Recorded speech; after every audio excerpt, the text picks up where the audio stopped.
All right, welcome back to the Equipped Brews Tired podcast.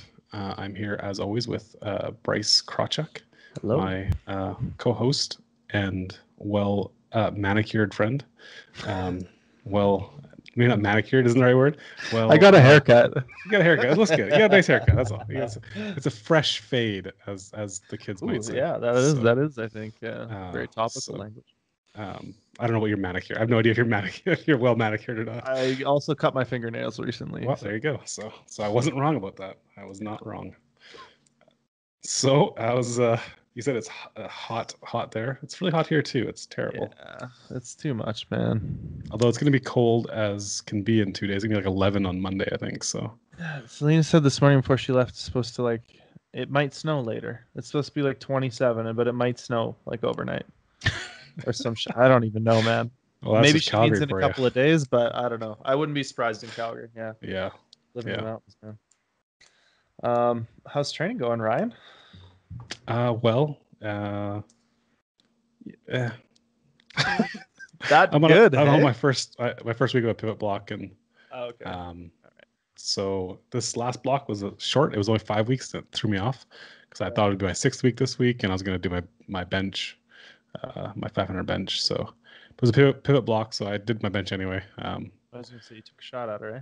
Yeah, took a shot. I don't know. I'm both disappointed and it's okay. Well, it'll come next time. You gotta shoot your shot. Yeah, exactly. I think I was close to luck. Well, yeah. Close to getting through the sticking point from what I saw. Yeah. It was a real on the line limit lift kind of thing. Yeah, exactly. So I'm not super disappointed. Like I think 225 probably would have went if I had tried it, but I wanted that 501. I've always wanted to bench 500 since I started lifting, so we'll swing at it again. I was really surprised about I did 3 singles that day. I did like 202, 215, 227. And then the next workout, that was on a Monday, and my next workout was Wednesday. And that was supposed to be like a heavy bench workout. I was supposed to do like triples. And I was just really surprised at how sore I was from those 3 singles. Yeah. It was ridiculous. I couldn't believe it. I had to drop all the weights, like 30 kilos. And yeah, I was amazingly sore from those 3 bench singles. So, I mean, that's a bench meet, right? Yeah, I get, for raw bench meet though, like raw. But and I mean raw bench only. That doesn't take a lot out of you, I don't think. It's still a bench meet. It might be the lowest stress of the bench meets, but yeah. But so I don't know. I remember taking off 227 and just like it felt like nothing in my hands. So that was a good feeling. But yeah, we'll take a swing at it again. I don't know what the plans for the next block. I know Mike's been a little busy, so I haven't tried to bug him too much about it. So yeah, we'll figure it out maybe later this week and get a plan going forward. I think I could take a little break off of the heavy bench for, I don't know if we'll maybe swing in some gear, something. I don't know. I think I could use some not heavy bench, like maybe getting back in my bench shirt. It's different though. It's so different. It's such a power lifter thing. It's just, yeah, I don't know. Sounds like fun. I was gonna say like maybe a slingshot or something, but I just put a bench shirt on. I was gonna do that. Yeah. So. Hell yeah, dude. How's the equipment treating you? It's coming back, man. I'm getting my mojo back slowly but surely. I had a real hiccup in that raw volume block, and I just my strength just kind of tanked for a bit. Took me a while to get things back. Squats still feel heavy as hell on my back, and then I watch the footage and I'm like, oh, okay. I'm just it's just in my head kind of thing, Yeah. Bench is going really well. I think my raw strength is starting to translate a little bit. I benched a 245 really quickly earlier this week, and normally that's kind of end of training block, and it's usually a little bit slower. So that's going a little bit better, and was able to actually pull decently yesterday for the first time in a while. I think last week I tried what I thought would be a bigger suit that I had tucked away. And it turns out it was a tighter suit. So I didn't get through all my volume in it because it was starting to cut my legs open. So I pulled it off and did my last set raw, and I was like, oh man, I think that triple was faster, like without the suit. And I was like, oh, this isn't right. No, Um, that's but no, yesterday I pulled a really nice 355 and then a 3x3 at 320. So it feels like my pull again, which I feel like anytime I gain a kilo or a half a kilo, I'm like, well, back to the drawing board. I'll learn how to deadlift again. And it inevitably comes back, and I am strong. I don't think it's a big thing, but it does seem like as soon as I gain weight, I kind of have to like really pump the brakes on my deadlift and just practice my positioning and get used to pulling and spend some time doing that. But it's coming. It's coming. And I think I'll compete at provincials here. I'm super humming and hawing about it, and just like whether or not I really need to compete. 3 weeks from now, eh?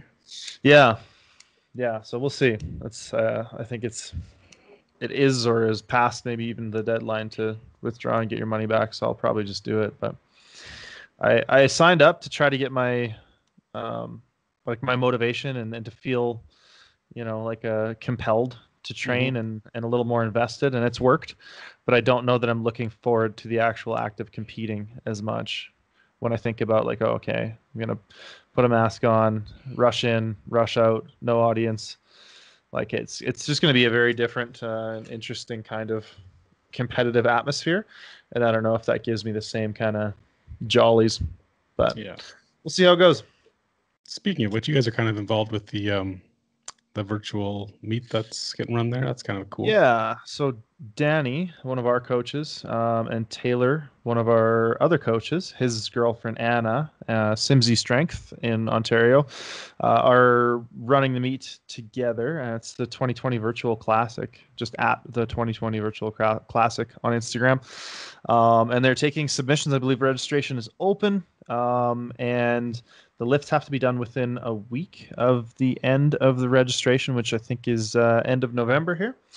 And then we're gonna figure out how to live stream it all up and have judges. And I think Six Pack Lapidat is skyping in to commentate, and it's gonna be a big production. They got a number of sponsors, and there will be T-shirts, and yeah, it should be pretty cool. I'm kind of excited to see how it develops over the next little while. Right. That's cool. It's funny because And you I guys are want sponsoring it too, right? Inner yeah, Strength. Yeah. I think in 2006, maybe 2007, I was involved with someone who was doing the same sort of thing. It was like a virtual powerlifting meet, and I was a ref. I was just a young ref at the time, and just a young ref. And there was back in the day of blogs and stuff, there was a bunch of us that had like training blogs, and so we all talked to each other. And the one guy decided to run this virtual meet, and I actually did the refing for it. And you had to have like a clock in frame the whole time, and you had to show like a newspaper with the date of when you did the lifts, and it was like a real production. It's kind of this whole virtual classic thing's kind of thrown me back a little bit. Yeah, I think so. The meat shirts go out, and then I think the lifters have to do the lifts in the meat shirt. Okay, cool. And that's how we're like gonna know that it's appropriately timed and that kind of stuff in terms of like context. But yeah, and then I think we'll have me and Danny and maybe even Dylan will get to be a judge. Dylan's notoriously harsh depth critic on our Twitch live streams. So yeah. I don't think he would have passed the squat that I've done in the last like 2 years. So well, he fits right in the IPF. That's right. Yeah. I was gonna say you should be in the CPU then. Yeah, man. Cool. Another big news, I got ship notification from my Rep 1. So I've shipping by USPS. So I figured the final knife in the side will be that USPS will lose it because USPS is getting shut down basically in the States. And right. I was gonna say it didn't take me that long. I didn't put it in context of the current time and circumstances, but yeah, so that will be the final knife inside if that just disappears and en route to me. So let's hope not, man. Let's hope not. I'm really enjoying using mine. I mean, did you use the open barbell back when it was that at all? No. So the only thing we've ever used was a Yeah, product those called a push push band. bands. Yeah. So we used that for a little while, but just found it. There was the Bluetooth thing to the phone that was super sketchy and doesn't work very well. So we kind of ditched them. But yeah, so this will be my first actual like cable-based velocity trainer. So Yeah. The cool thing about the Rep One, you basically just hook it up to the bar, and as long as you go in and open the app and sync it up, you can just like do your whole squat workout and then go back and be like, this set was this much weight, this set was this much weight, this was this exercise, whatever. And you can set the interval. I think it's about 30 seconds. It'll rest before it resets and creates like a new set metric. oh yeah, right. So you don't even have to go in to do anything. You can just kind of set it and forget it and then go back and edit everything and be like, this was this RPE. It gives you estimated max projections, and then it exports everything into a nice, neat little Google sheet that you can nerd out with your data. Copy and paste into my RTS training log. Yeah. That's all my. Yeah. Cool. Yeah, I'm excited to see that. So hopefully that shows up in the next week or two. I don't know how long it'll take, but yeah, interesting. All right, so we have one question here from Noma. So they first they say thank you for giving them the desire to try geared powerlifting. They tried a bench shirt, and unfortunately, it was an old Inzer HD Blast. So, oof, that would have been rough. A rough start. Diving right in. Yeah. They do have one question though, and that's what's the best way to add geared lifting to help raw lifting? I have a classic meet at the end of the year, and I'd like to integrate gear into my training. What do you think is the best way to add it into my training? I think probably as like an overload stimulus, right? I mean, that's kind of inherently what it's going to be. So if you could, replace a slot where you would normally be benching against bands or using a slingshot or a ram, or doing some like reverse band work or whatever sort of, alternative exercise you're doing on that secondary slot, if your training is set. This is a lot of assumptions, but yeah, just basically as an overload tool so that you have a certain heavy stimulus that very closely mimics your raw lifting. And maybe not like putting it in your highest priority spot or putting the most amount of stress through that movement with the equipment, but treating it as a sort of a secondary movement is what I'm trying to say. Yeah, and for sure, like that HD Blast and the Z suit they talk about or Champion. That's the HD Blast is definitely going to be more comparable to something like a slingshot, where you're going to get out of a slingshot. So, Right. besides how hard it's going to be to get on, it's going to give you the same sort of overload as a slingshot. So, totally makes sense. Definitely, I would suggest avoid doing it at least the last 4 to 6 weeks, so you're not throwing off any kind of raw path. Yeah. But yeah, I think as an overload makes sense. Even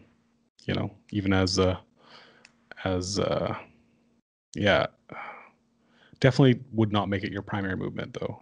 At least within range of your meet. Like maybe if you did it, 12 or 16 weeks out, you could do some work where it's your primary to get used to the weight, and then go back to your priority one being your raw lifts closer to the event. That'd make more sense. Yeah, and maybe just grab a pair of knee wraps or something, and you can use those without the suit as you get closer to the meet if you want to continue that overload stimulus. I mean, overload works really well for some people's raw lifts and not so well for other people's raw lifts. So it's just one of those things you kind of have to experiment with. And, as long as you're not going in and doing a 10 by 10 in your squat suit, you're probably going to be okay. As a fan of reps and gear, even I wouldn't recommend that. But yeah, just play around with it. Have a good time. Load some weight up and lift a little bit more than you otherwise would raw. Call it a day. Yeah. Makes sense to me. Cool. Should I toss it over to our interview now, Ryan? Was there anything else you wanted to get to? No, that's good. I think, yeah. That's cool. All right. Awesome. So today we have Miss Kelsey McCarthy. She's the third ranked all-time female equipped lifter in the IPF, which is pretty impressive in and of itself. She's closing the gap pretty steadily on a 10 times body weight total, and she'd be one of two women to have ever done that in the IPF. So she's got a 680 total right now at 69.9 kilos. She's competed in 27 meets since 2015, which for that short of a period of time is a hell of a lot of meets. She's a two-time world champion and holds the open world record squat in the 72 kilo class, rather, with a 265 kilo squat. So we had a good chat with Kelsey and had some funny stories from her and some references to some of her training partners. And yeah, go ahead and check it out. And we hope you all enjoy it. If you want to get a hold of us, go ahead and email into equippedbruisedtired@gmail.com. And yeah, we'll see y'all in the next episode. Yeah, I mean, how's it going, Kelsey? How's training been lately? How's the whole lockdown scenario, how's all that kind of affected things, and where are you at right now? I mean, we know that Worlds was just recently officially canceled, so I mean, what does that mean for you, and where does all this leave you? I mean, it's definitely been an adjustment for sure. In terms of Worlds and everything, obviously the U.S. came out pretty early, back in probably August, with saying they weren't sending any international teams. So it kind of was a early adjustment for me, Right. Realizing that if the event were to go on, we weren't really going as a nation. So it's kind of a mixed feelings. Obviously, I see the points of kind of having to cancel it. Obviously, I feel it's probably in the safest bet for everyone, to kind of push things off. A little bit of relief. I probably wouldn't have been too happy, just being as competitive as I am, knowing I'd be sitting at home watching the competition go on. That definitely would have been tough for me. But it's been definitely an adjustment of still training, but not having that kind of target focus of, what you're actually training for. Definitely gives an adjustment. Kind of using the time to rework some things, try some new things out that maybe I wouldn't. Okay. And so, like with your gym and stuff, have you guys been able to remain open or like switch to some sort of private use, or did you have to kind of just like, do you have a home gym, or how has all that gone through the lockdown procedures? I know they've been different everywhere, but so we did close down probably mid-March, I would say. The gyms were forced to close down. So I was lucky enough to be able to train in a training partner's basement for the majority of the lockdown. And then gyms opened up here probably beginning of July. So we made the switch to go back, to support the gym owners. They've been really great to us, at the gym we train out of at Bay State Athletic Club. So we kind of wanted to return the favor and go back giving them the support. And it's been pretty standard-ish, except for the addition of mask wearing, which is an adjustment for sure, but kind of seems to be the new reality of the world around here. Yeah, I think in a lot of places. So are you guys required to wear masks all the time, or? We basically have all the time. If you're actively under the bar and lifting, you don't have to have it up. Typically, I'll try to go as long as I can with it on, just realizing, knowing if I was going to do a meet for at least USA Powerlifting, mask is a requirement now, so it was trying to get used to it. For singles, it's fine. For reps, it's a whole new world for sure. Yeah. So it's kind of a small group that we have training, so we've all been around each other, so we're comfortable around each other. So we're masks within rules and protocols, spotting and stuff like that for sure. Yeah. So real quick, before we kind of dive into some of the questions that we had here, you mentioned that you're trying some new things with this extra time. Can you go into detail a little bit about that? Like, what kinds of things are you doing with this time that you maybe wouldn't have otherwise? That's kind of interesting to me. So most recently, kind of adjusting to trying squatting in flats. Okay. I've primarily have always, since starting powerlifting, have been in a Olympic lifting heel, and then haven't been too happy recently. Kind of in the midst of the COVID, had a few kind of tweaks and a couple slight injuries that I took time to kind of actually address for once. And then coming back from those, my squat hasn't felt as great as I wanted it to be. So kind of just working through some things, working with Big Mike Solinsky, kind of tweaking some form, more or less just kind of trialing it out, see kind of how it feels, since we have the time to be able to break things back down and work it back up. So that's kind of been the biggest one that we've been working through right now. Yeah. And how's that experiment gone so far? Does it seem promising? Well, it's been 1 week. Oh, So okay. I've had two I've had 2 squat sessions in it. All right. I haven't completely thrown it out the window, so Okay. there's some That's a promise start. there. Yeah. Awesome.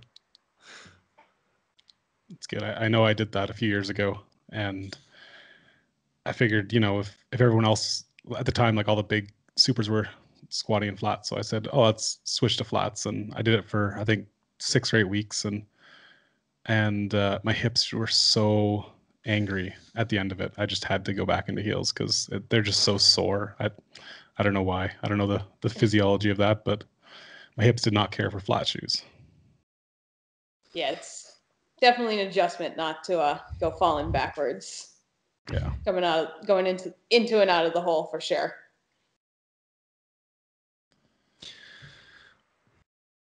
You want to dive in there, Bryson? Okay, sure. Okay. So we'll kind of step back a little bit and get into like your origin story, if you will. So, I mean, you've had an incredibly impressive career, and it's been about 5 years that you've been competing. Does that sound about right? Or Yep, just about 5. I would say it started January 2015, so okay, just cool. kind of getting into that 5.5-ish marker. Right. So first off, like, what kind of got you into the sport, and did you have like a pretty extensive athletic background to be able to enjoy this much success in a relatively short period of time? So my intro to powerlifting is kind of, I feel, a unique story. Okay. It's more of a combination of who got me into it more than what. Okay. So it started back at in college when I was at Northeastern University. I came in as my freshman year on the varsity soccer team, and kind of from that beginning period, there's a clip out there on YouTube from a kind of series that we did of our initial squat testing for preseason for soccer. And I had no idea what my max was coming in as a freshman. They loaded, I think it was like 155 pounds on the bar, and I ended up going for 20 reps. And I feel like that just kind of started things in like a delayed motion for, I had obviously been kind of just strength training for soccer all the way through high school, going into college. Kind of more than once had been threatened to be kicked out of the weight room during soccer and basically banned from it. So that was kind of what. Making too much noise or making your other teammates look bad by being so strong, or what? I think it was just the amount of time I was willing to spend in there. Ah, they were okay. like, all right. You actually need to go somewhere else. Okay. All right. So that kind of started things in in motion. And then probably going into my end of my junior year, into my senior season for soccer, Big Mike kind of was a little bit more vocal at trying to get me to kind of come in, give powerlifting a shot. So I kind of made him a promise on my last senior game for soccer that once the season was over, I'd come at least give the team a shot, come to a practice, see what it was all about. And then it was kind of, I was sold from that day forward. You had found your people kind of thing. Definitely, for sure. So was there anything that you think really contributed to kind of like accelerating your growth or your abilities within the sport when you first started? I think it was more of, I've always been a type of person that I put my trust in other people at some points. Like I'll think, I'm capable of one thing and someone else will be like, nope. If they believe that I can do it, I've always been like, all right, I mean, I'll definitely give it a shot. So I kind of think I went in not really knowing fully what I was getting into. I kind of showed up to practice, and I think in week 1, they were like, all right, Kelsey, sit down. We're going to wrap your knees. And I was like, okay, I guess. And they're like, all right, now go squat that. And then it was like, oh, well, that was, it was probably 200 pounds over what I had squatted ever before. And I was just like, oh, this is what this does? I'm like, all right, we'll just keep going down the rabbit hole for it. Nice. So basically, you kind of went in there and they were like, "You're gonna squat some world records," and you were like, "Okay, I guess like if that's what you think, then let's just do it." Mike for sure told me that, and I'm pretty sure I looked at him like he was crazy, and I was like, "You have no." I'm like, "What are you talking about?" So I've at this point have had to turn around and take that statement back, I guess. Right. That's a pretty easy one to walk back though. Like I feel like that feels okay on the ego to walk that back and be like, oh, okay, I guess I will break some world records. So you played soccer through university. Do you still play other sports or? Not as much as I would like to now. Pretty much, if I had the chance, anytime that I can still get out on the soccer pitch, I'd be out there. It's just come down to work, powerlifting kind of priorities. Right. So I still try to kind of keep a little bit of that cross training. It's not necessarily specifically soccer right now, but it's definitely a lot of kind of sprints, cardio. A lot of time my training partners are like, Kelsey, why are you out back at the gym running sprints in the parking lot? Yeah, it's a good question. It's a fair question. You also, from your Instagram, you do quite a bit of weightlifting movements, and you've actually done some competitions. Do you think that cross training has been helpful with your powerlifting, or is it kind of like I just need a mental break from the powerlifting? It's a little bit of both. So I kind of started getting into it a little bit more probably last summer, which ironically was the first summer I wasn't scheduled to play in a women's league for soccer. So I kind of was just looking for that extra something to do to kind of give myself a break from the main movements, have me move in a couple different planes. So I kind of decided, all right, like we'll give this a try. I was kind of hoping, I was having a lot of kind of elbow issues at the time, and I was kind of hoping it would maybe help correct some of that type of issues, give me a little bit more of a cross training than just a regular squat, bench, deadlift training program. And then I kind of just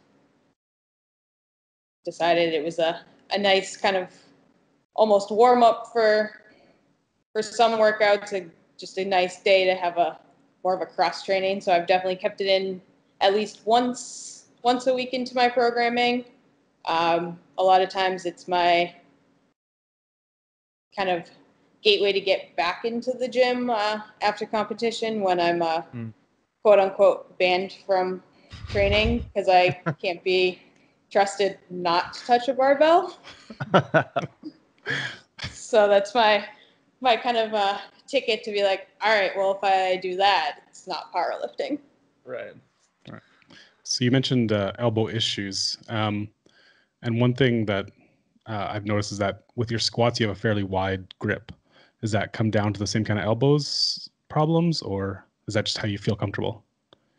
I think it's just from the beginning. It was more of a shoulder mobility. Okay. That I tried to get in really, really tight, and it definitely just kind of shot up, flared up a lot of elbow pain, and I was just like, it's not worth it. If I can't extend my elbows fully, it's not worth having them that close, my hands that close in. Mm-hmm. So now it's more of just a comfort thing. I probably could get my hands in a little bit closer as my mobility's definitely increased, but now it just seems that's kind of more of a natural feeling for me at this point, so I haven't adjusted it too much. Right. Did you find that ollie lifting stuff helped with your elbow? I definitely have. Typically, it would be a lot of elbow pain and stuff after equipped benching, and knock on some wood right now, since kind of taking my recovery stuff a lot more seriously and more consistently when not in the shirt, and then adding in the cross training, the Olympic training. There's been no elbow issues, so Nice. That's very promising. I feel like it's a lot easier to make progress and have a lot more good sessions when you're not in pain all the time. Believe it or not. And it's sort of along that line. You're a doctor of physiotherapy, correct? correct. Okay. So do you think that has, I mean, I'm going to guess you're probably going to say yes, but do you think that has like sort of lent itself to you having some success staying healthy and in the game throughout all of this? I definitely think it has. It's kind of a lot easier to be able to, even going back looking at my lifts, knowing what movement patterns should be happening and being able to kind of identify some of those smaller issues.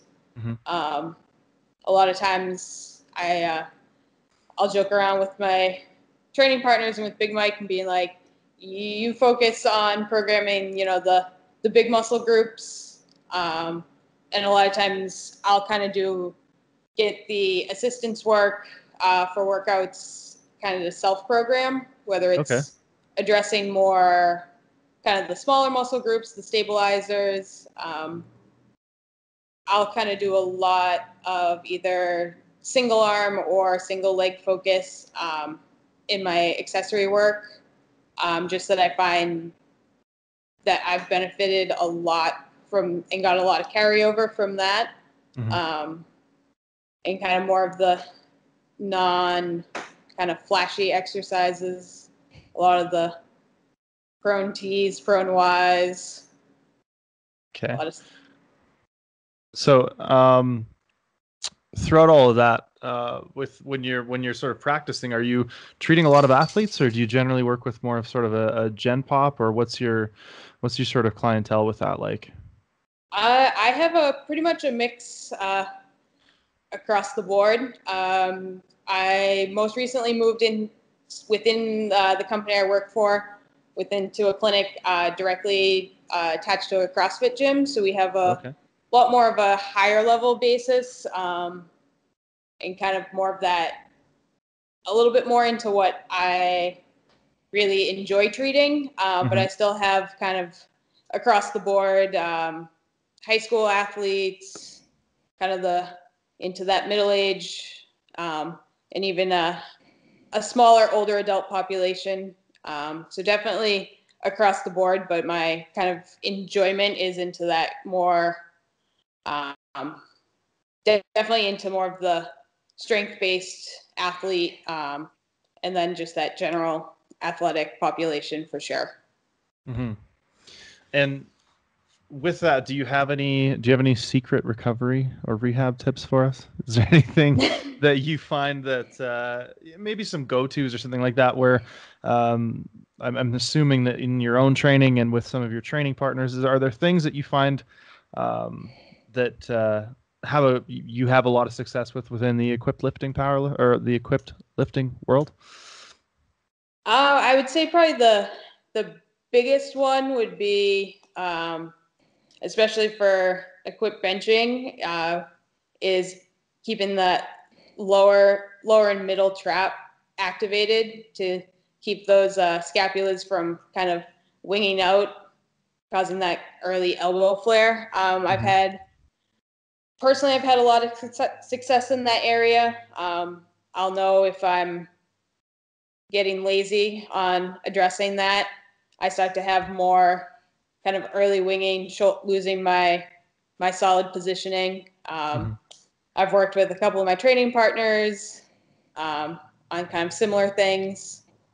So kind of we always joke that it's a lower trap in your serratus anterior or like the key muscle groups for the big keeping movers. that bench solid. Yes. Yeah. And those are your YTWLs and prone sort of small shoulder movements and stuff like that you were talking about? Yep. So definitely the Ys, Ts, Ws. Serratus is kind of a nice one. I'll give them as a pretty much a slide against the wall, just kind of protracting those shoulders and keeping them protracted. That they're like, why am I sweating, sliding my arms up and down the wall? Yeah, that'll happen. And you coach some athletes as well? I do not really coaching. I usually I'll kind of help out people if they're having some kind of like nagging injuries, but no real direct coaching by any means. Okay. Sorry, I maybe misunderstood. I thought you were working with Joe with the NUPL team still to some extent. Not really. I did a brief stint with them. Probably back in 2017. Okay. 2017, 2018. Occasionally here and there, I'll kind of show up to help out with things, but I wouldn't necessarily say I'm a consistent presence in the team. Okay. More of a just appearance. I mean, I guess I was just wondering, coming from that as sort of your upbringing, right, in powerlifting with that NUPL team, I think you were president or captain of the team while you were going through it, and then going back and still being connected to that, just kind of, what's your experience been like coming through varsity powerlifting? Because I don't think that's something that like a lot of people have really experienced, especially in Canada. We don't have like university powerlifting teams. What's that been like for you? So I mean, it was definitely for me personally going from soccer, which is completely a team-based sport, to going into more of an individual sport, but still having that team component was a huge thing for me. I've always kind of been that person that, regardless of what I'll do individually, I'm definitely more of that team focused. Even probably to this day, I'm more happy for what my training partners do on the platform a lot of times than myself, and they usually hate me for it because they're like, "Will you give yourself some credit?" And I'm like, "Maybe one day," but definitely still kind of giving that sense of like family and having that camaraderie is definitely a huge thing. So basically it's kind of just morphed and developed from, it was my teammates in soccer, then it was coming into powerlifting, still having that team atmosphere, having those people, especially not really knowing anything about the sport, having them really be resources for kind of what's going on, what to expect. I always will say my first meet that I really remember what happened was Collegiate Nationals in 2015, and I still I would have been like, I would have had no clue what to do if it weren't for my teammates basically being like, all right, Kelsey, go do this now, go here, you're up. Right. So then being able to kind of turn around within the next couple of years, with my last year on the team, being in that president role, having them kind of be able to lead them through that same experience and ultimately having kind of that fun electric atmosphere for that kind of national level meet was kind of the biggest thing that I was looking for to get out of it.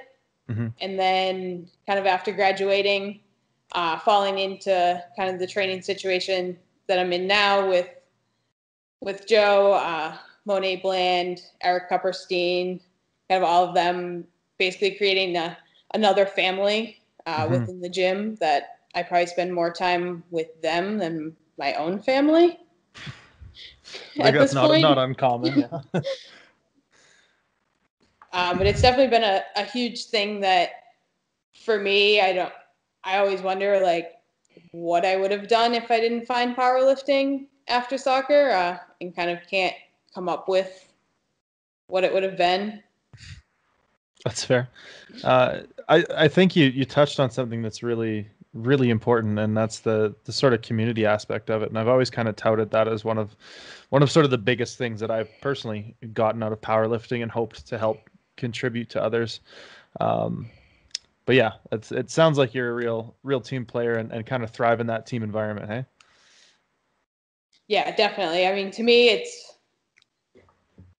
I'm not one for kind of that individual spotlight. If I can turn it to someone else, I definitely will. That's hard to do when you're standing at the top of the podium, though, right? It is, yes. It's probably one of, as weird as it sounds for me, it's like the most uncomfortable position to be in. I think that's fair. Yeah. So you kind of mentioned your team with Joe Cap, Monet Bland, Eric. How important do you think a team like that is to help push athletes to like their peak potential? Or I guess how important has it been for you, I guess? For me, I feel like it's been a huge factor. I mean, I still go to them for advice and everything. So out of the group, I'm the youngest, both age-wise and experience in the sport. So, I mean, I always look to them for kind of a little bit of guidance on, you know, what's going on, and more of like, you know, if something's not going right, or kind of different ways that I can kind of tweak things if they're noticing things. We're usually some of the hardest people on each other. So usually if they're telling me I'm high in squatting and training, it's a guarantee it's definitely high. Yeah, I feel like that's the mark of a good training partner, though. Like you don't want people blowing smoke up your ass. Like, oh no, it's definitely to depth. And you watch the footage back, and you're like, man, no, come on, give it to me straight, you know? Yeah, for sure. So, with you said that the USAPL pulled out in like August for Worlds, right? How has that kind of impacted your motivation or your will to train? Like I know for me, one of the big things that draws me to powerlifting and keeps me interested and fulfilled is that sense of competition and going to those big meets and squaring off with the best and that kind of a thing. And having that removed personally has been kind of a real, like it's tossed a lot of things up in the air. So I'm wondering what that's been like for you. Are you that same kind of person who's very driven by competition? It sounds like you also, you know, just can't keep a barbell out of your hands anyways. So how has that been for you to kind of navigate throughout all of this? It's definitely been unique. So it is hard for me to keep a barbell out of my hands for sure. I usually am lost if I'm not at the gym. I don't know what to do with my free time. The hardest part's probably been for me is, realizing my next meet is probably in, about a little less than, maybe 8 months away. Probably kind of training for 2021. For me personally, I can still kind of keep a driven focus on that. The hardest part is realizing if things aren't going well now in training, it's like it doesn't necessarily matter since it's so far in advance. And trying not to kind of harp on myself of, well, if it's not going well right now or it feels like shit right now, it's really not a big deal. Yeah. So that's probably been the biggest thing. And the hardest thing for me at this point is it's just the way it is. It's part of it. And it's one of those things that I definitely know that's part of the game and the process. It's just more of that kind of flipping that switch and getting the competitive side of myself to understand it and be okay with it. Right. So trying not to like beat yourself up if it's not going super well right now. And understanding that, I mean, I always look at it like a lot can change in the course of like one training block, right? You think about kind of how you feel when you first go in there and pick up whatever 110% of your raw squat, your first day in the suit, and everything hurts and it's kind of weird and everything's tight and fits funny and whatever. By the end of the block, things obviously change quite a bit, and you can imagine, how much can change in 8 months, right?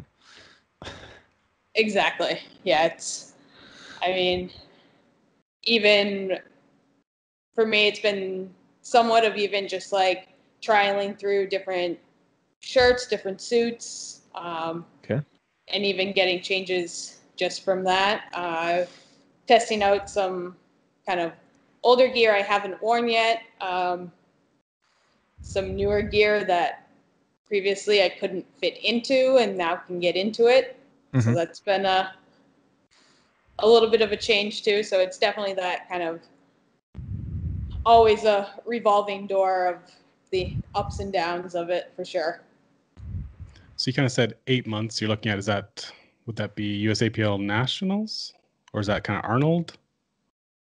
Probably. So typically our nationals are in May. The Arnold's usually in March. Nothing has been declared yet as a set date for anything. So kind of assuming they're keeping around that same schedule. Not really sure what the plan is. Probably try to focus maybe on a meet towards the end of the year to get something in before kind of that period. Just I personally don't. I mean, the last time I was on the platform for a full meet was Worlds in Dubai, so I don't want to go too far out. Just to kind of keep everything from that competition day, the timing and everything as fresh as I possibly can, for sure.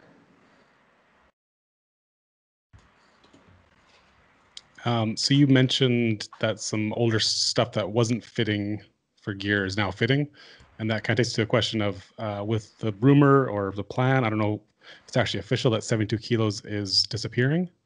Are you thinking more to go to 69? I know you've always been a pretty light 72. Is there a plan in your future there, or?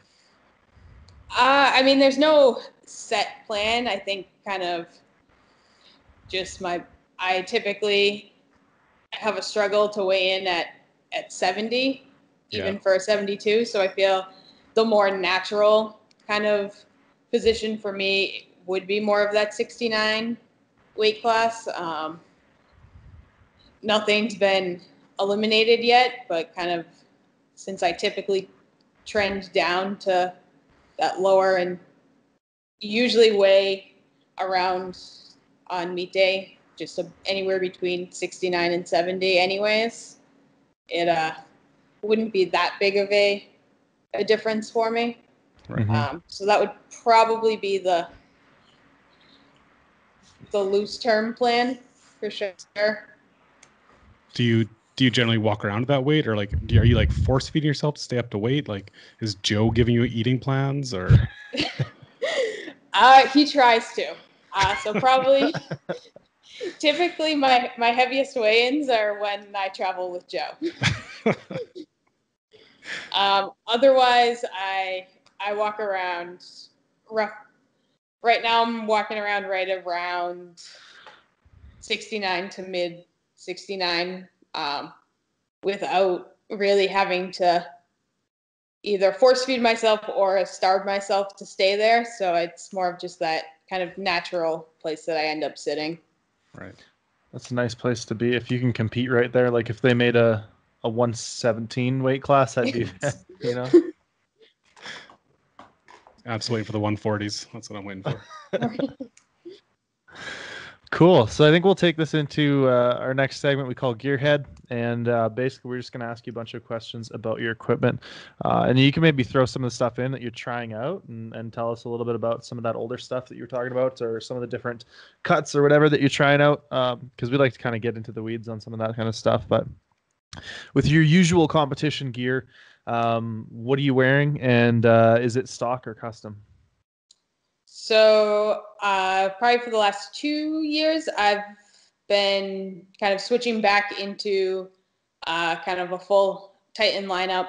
So I squat in a custom Super Centurion squat suit, THP knee wraps. For benching, I'm in, depending on the fit, anywhere from a stock 36 bench shirt to a variation of that for a super katana. Mm-hmm. I've competed in a stock shirt. I've competed in customs. It's kind of been a lot of trial and error in finding as kind of that. Shirts usually are, I think. In finding that kind of perfect fit. Kind of having that fluctuation from training to competition weight too has been, I noticed it the most in my bench shirts for sure, that they'll fit great in training, and then on the platform they're definitely not as snug fitting. So it's I'd say I've tried a low cut, I've tried modified collars on super katanas. I did a couple years stint in just a regular katana. So I've pretty much gone across the board for bench shirts, and am currently in a custom super katana right now, as probably the last 3 meets have been in that custom super katana for sure, and then deadlift in a custom velocity. And what about some modifications? You said you tried some modified collars? So I've had in many conversations with Titan, instead of kind of having them drop the collar not so far as a low collar, but just kind of like dropping it 1 to 2 inches from kind of where their standard collar is. Cool. So kind of it's right in between the two. Interesting. I typically have a lower touch point, probably because I learned to bench from Joe and Big Mike. So when you learn to bench from a super, you start benching like a super, and definitely have that lower kind of more belly touch for sure. Okay. Just never really found that the low cut didn't work super great for me. Never really figured out why that was. It just, I didn't have wasn't getting the pop off the chest that I could get with the super katana with just pulling it down. So we went kind of back forth around. And any given day, I never know. I always am going through my shirts for the beginning of a training cycle to see what maybe we haven't tried again, seeing if different raw strength gains can translate to something different in a shirt. Mm-hmm. And obviously, as my experience in the gear gets more and more comfortable, kind of going back and trialing different things out, that it could have just come down to not being as experienced with the gear and being able to make that specific piece work for me. Yeah, I feel that. I ended up going full circle from my first shirt being a low cut Super K and just like almost killing myself every time I got into it. And then moving back into a katana and then a super katana and now a low cut Super K again. So it's just, yeah. With modifications in terms of straps and sleeves and that kind of stuff, do you do that yourself or do you do a lot of those modifications or you pretty much just kind of get it made custom and go with it? I don't do a ton of modifying with straps and that stuff. Typically, probably the most recent modification I've done is I've had the body of my suit kind of tapered in a little bit. I've had straps, I think, on maybe one or two deadlift suits adjusted. But typically, kind of the strap length, once it is coming kind of straight from the first day, it's usually pretty good. I've tried with kind of starting off with tighter straps, knowing that they definitely stretch as I am wearing them and trying to get the suits on. Yeah. Is usually kind of what I'll do is I'll starting to experiment a little bit more into kind of, all right, maybe I can try starting kind of getting tighter straps. Again, I think it comes down to being more comfortable with my experience level in those suits, that I'm like, all right, I can now get into a little bit more of those slighter modifications and still kind of know and be comfortable with what my positioning should be, kind of what I want it to be for kind of the best results. And have you done any of those modifications yourself, or is there somebody in the area that you guys kind of all send your stuff off to? I usually don't do them myself. I don't trust my sewing capabilities by any means. All right. So depending on what it is, I've sent stuff directly back to Titan. Right. I've sent stuff to Paulie Steinman in South Brooklyn, who he's done a few modifications for me. If it's kind of just straps or shortening the body, anything usually with if I'm trying to take in either a shirt with the sleeve or something like that. I've done a little bit of both. I've sent it to Titan, I've sent it to him, and those are usually my go-to places for modifications. Cool. I think we kind of covered most of the other things. Mm-hmm. You said THPs for knee wraps, and you're just now experimenting into flats for squatting, right? Correct. So I think we can jump into, unless you have any questions for gear there, Bryce. No, I think that's. I think that was good. I like getting into that stuff. Yeah. Especially the bench shirts, because it's definitely a random chance as what works, basically, I think. I think just find one good shirt for a training cycle and kind of go with it, sort of thing. Yeah, most people that I know who have kind of gotten into equipped lifting in the last few years end up with like one squat suit, one deadlift suit, and like 6 bench shirts. Yeah. And that's kind of like the first year, the starter kit. Yeah. So we'll jump into some questions from listeners. First one would be, what does your training look like right now? So right now, it's a little mix of both. So mostly raw training into more of like a volume phase, kind of tapering off a mini kind of equip cycle that would have gone into our nationals when they got moved into August. So I just decided to finish out that training cycle just to kind of keep things kind of relevant, keep my body and my nervous system used to handling kind of the equipped weights, and then we kind of went into more of a timed rest volume type segment for the last couple weeks. That's just finishing up probably the end of next week. And then in that, actually heading out, so Natalie Hansen and Bryce Lewis are doing more of a Lift for Charity event out in Colorado that I'll be heading out to, and doing a equip bench and equip deadlift. So we've kind of shifted back into a mini cycle for both of those pieces to kind of get tuned up for that.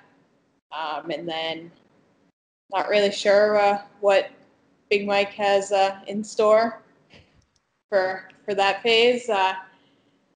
I like to say he's the mastermind behind it all.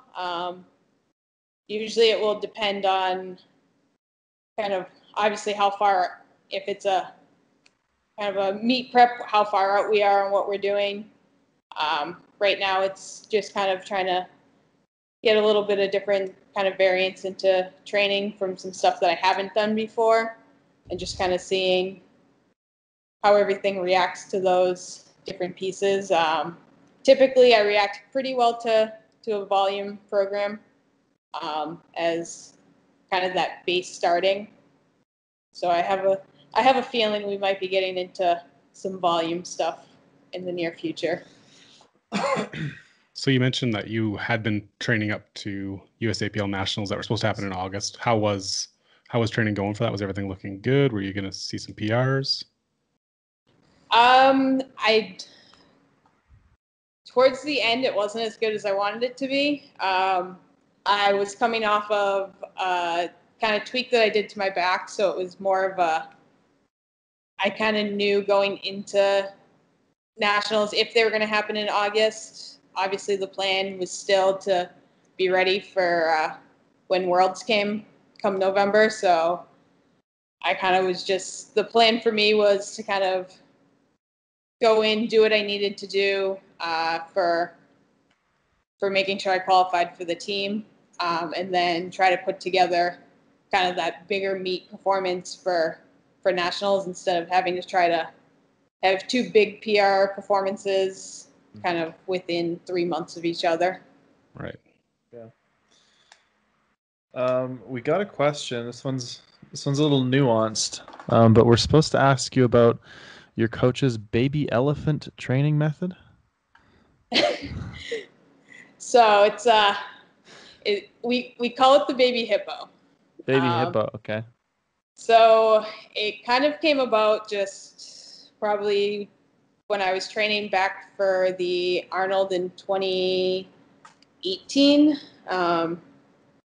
It was just kind of basically shocking the nervous system that we just threw on the squat suit, and he didn't really tell me what the plan was for the day. He just kept adding weight to the bar until we got up to a heavy single.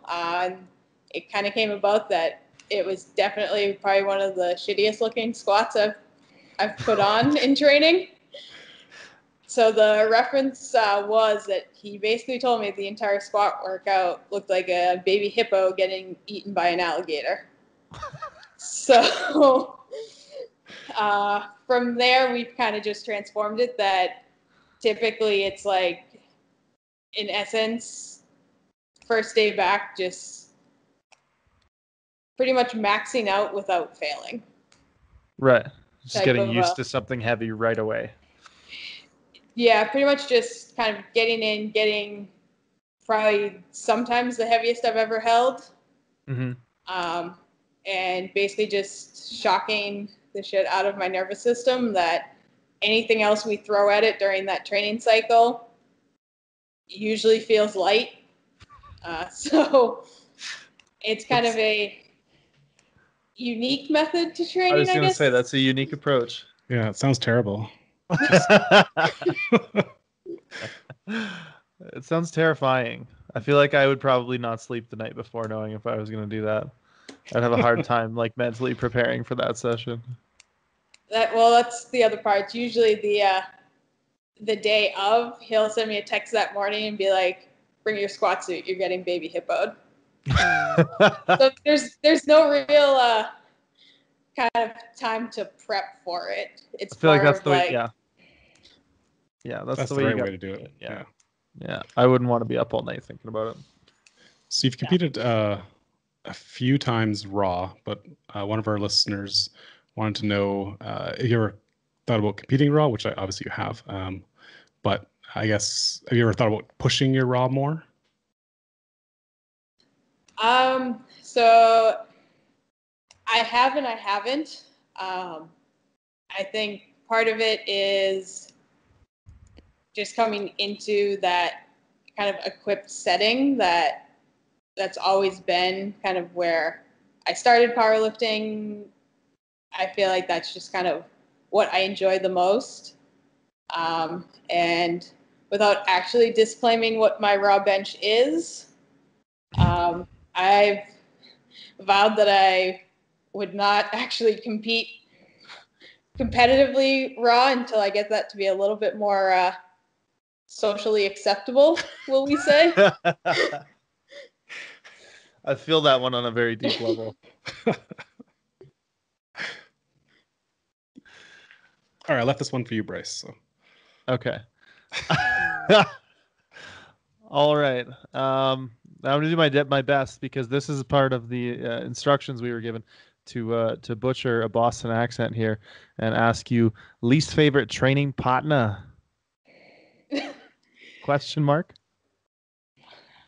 Oh, that's definitely an on-the-spot question. It might have to depend on who's giving me the most shit that day. And whether or not it's the baby hippo day. And whether or not it's the baby hippo day. I would say overall, I mean, there isn't a least favorite for sure. We're definitely a tight-knit group. I will say that this question did come from one of your training partners. So I had a feeling it definitely did. So I probably won't give them the satisfaction of naming one. I like it. It was That's a pretty fair. loaded question. Yeah, I think so too. Well, we'll say which one is probably giving me the most shit that day out of a potential of the three that the question probably came from. Right. All right, so we're going to dive into some common questions, and these are kind of questions that we ask all of our guests when we have them on here. And the first one would be, what would you say was or has been the highlight of your powerlifting career so far? I would say probably the highlight was probably 2018 Worlds in Sweden, with that being the first championship. 20 and then kind of carrying on to that, being able to come back in 2019 and retain it has definitely been something special for me. Just kind of being probably 2018 was my third time competing internationally, my second time at Open Worlds. So that was definitely something that I didn't expect to happen. I know all my training partners believed it was going to happen that year, but I am usually the last one to be on board with my self performances. That's fair. And so, like, what was it about that?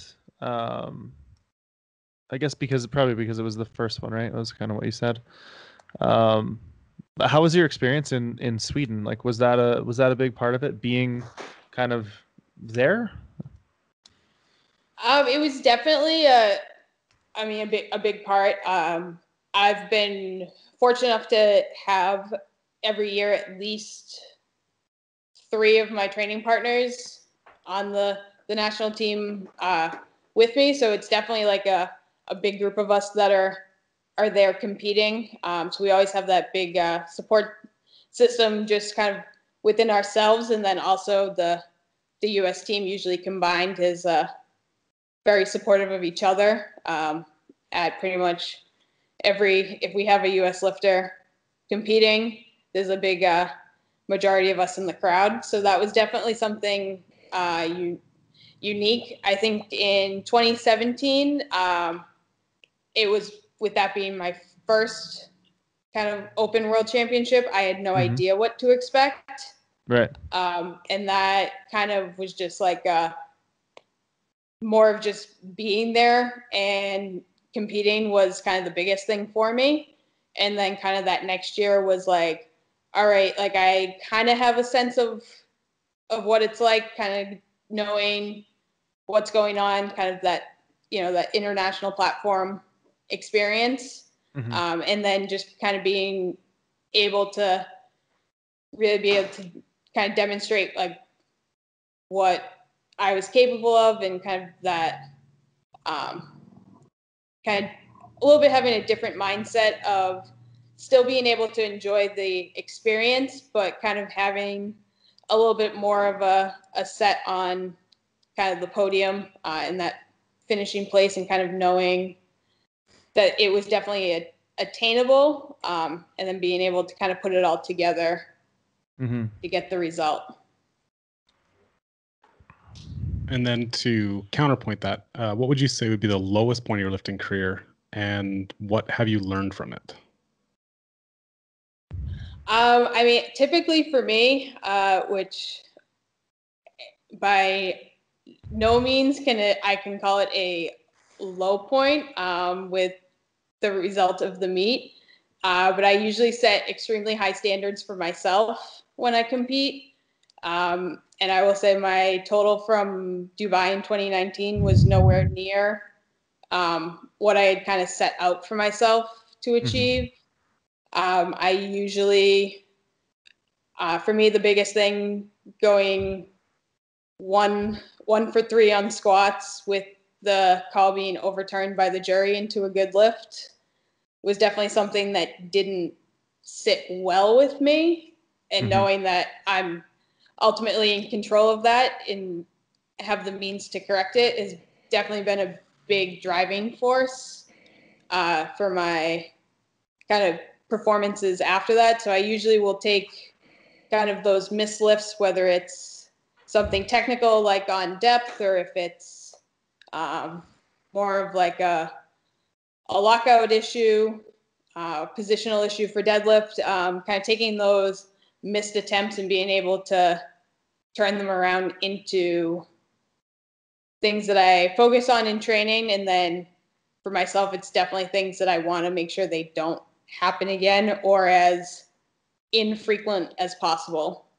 Obviously knowing I will be for sure to squat high on the platform again. Who have been some of your biggest inspirations? And it doesn't need to necessarily be power lifters. It can be, but who's sort of inspired you along this journey? So first off, I would say my biggest inspiration in any type of kind of strength aspect was my strength and conditioning coach at Northeastern for soccer, Sarah Cahill. To this day, I always give her credit of kind of getting me to realize kind of what I'm actually capable of. So she's first off probably the one I would attribute the most of my beginnings into powerlifting and kind of the strength world, as one of kind of my go-to inspirations. And I still talk to her kind of frequently, just day-to-day stuff of what's going on in strength and that stuff. And then kind of more powerlifting specific, obviously kind of within house and in training, kind of always looked up to Joe, to Eric Kupperstein, just for their kind of experience and kind of day-to-day insight that they're able to give me, and then expanding that across the board. Obviously, Priscilla Ribic is someone that I've looked up to, just for her kind of career in the sport. Leanne Blinn for the same thing, just their kind of performances, their experiences, and being able to kind of string that successful and repeated performance over the years is something that I kind of greatly admire and kind of aspire to be able to do the same going forward. Yeah, totally. Now, was Sarah the one who put the 155 on the bar that you squatted 20 times? She was. There you go. Okay, awesome. Go ahead, Ryan. Sorry. It's okay. So what's one piece of advice you wish you could give yourself when you were first starting out? I would say it's to definitely trust the program that you're given. Mike likes to tell this story about probably I think it was my second year at Northeastern. I decided to kind of change and jump one of basically my max for the program within like week 2 of it, and definitely overtrained myself that entire cycle. Did not have a good meet performance and spent probably the next 6 months trying to recover from it. So for me, I would definitely go back and tell myself to trust what's actually on the program, regardless of how easy you think it is in the moment, and sometimes less is actually more. I think we've heard a pretty similar sentiment from a number of different guests. What's been your closest call with equipped lifting? Have you had any sort of catastrophic misses or anything like that? There's been quite a few bench dumps, cutting myself in half in either direction. Oh boy. Okay. We've less frequent going back over the face, but there's been 1 or 2 of those. Okay.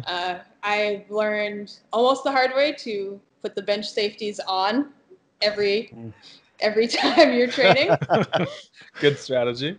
And there are plenty of videos of the camera flying because the person holding it needed to pick the bench up off of me instead of recording the lift.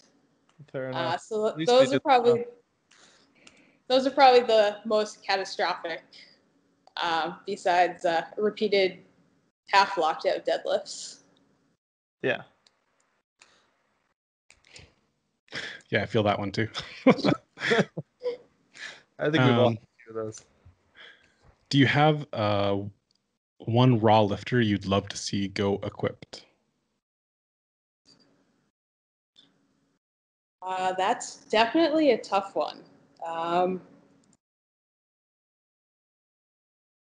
definitely think, kind of seeing, there's probably a few that it would be definitely interesting to see go more to the equipped side. I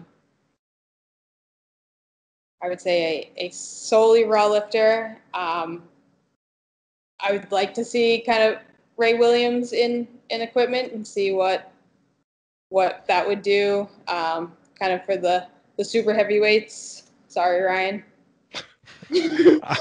I'm almost a master. I don't care. That would probably be one of the bigger ones. A lot of the other lifters that come to mind, I definitely know compete in both. Anna Castellon's definitely competed in both. For the 72s, Carola Guerra's done it in the 63s. So that was probably the sole one that I haven't seen in equipment, and I'm sure others will come to mind later on, as that's usually what happens. Yeah, that's fair. And to kind of wrap up here, what sorts of things are you hoping for, or aiming for right now? Are there any big projects you're working on, and maybe, sort of what's your hopes for the competitive future? I mean, nothing too specific that working on. Just kind of trying to keep my head down and keep grinding away. Ultimately, the goal will be to put together a pretty fantastic performance once we are back on the platform, and hopefully 2021 and wherever that may be. I would say long-term goal for me is definitely putting a focus on trying to qualify for World Games. I'm sure like many others, that's definitely something I never would have anticipated possible first coming into the sport. So now kind of seeing that it's definitely within sight possibility, that's kind of our long range focus at this point. And then kind of being able to repeat, though maybe at a different weight class, that third, at least international performance in a row on the world stage. That top position is always something, I go into meets training with that goal and focus in mind. And then obviously hoping what I'm able to put up on the platform that day is enough to kind of reach that result. So those are kind of the goals and focus in sight at this point. Cool. All right. Ryan, did you have any other questions or anything you wanted to go over? No, I think that's good. Yeah. Awesome. Okay. Well, Kelsey, I want to thank you very, very much for giving us some of your time and your insights and hanging out and chatting with us today. Oh, thank you guys for having me. Awesome. Ryan, was instructed to inform you. I know you mentioned in your chat about Big Mike rapping you in Stavanger. I'm told to tell you that was a 6-level rap.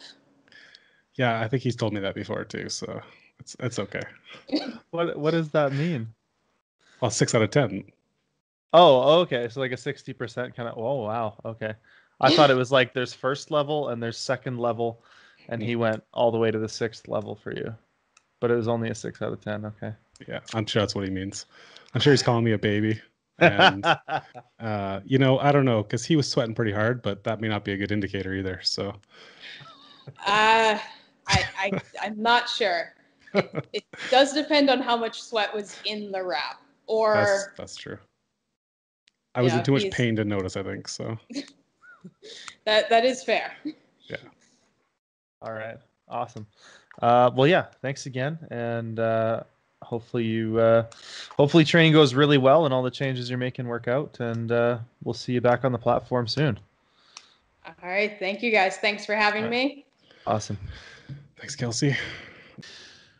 All right. We want to thank you for listening to the Equipped, Bruised, and Tired podcast. We're going to be available on iTunes, Google Play, Stitcher, wherever fine podcasts are found. So make sure to leave your 5-star rating if you enjoyed the show, and a review as well, and or check out our video version of the show on our YouTube channel. If you have any questions for ourselves, guest suggestions, or questions for our guests, you can go ahead and contact us at equippedbruisedtired@gmail.com, and make sure to do your part to spread the word of the Equipped Renaissance. We'll see you next time.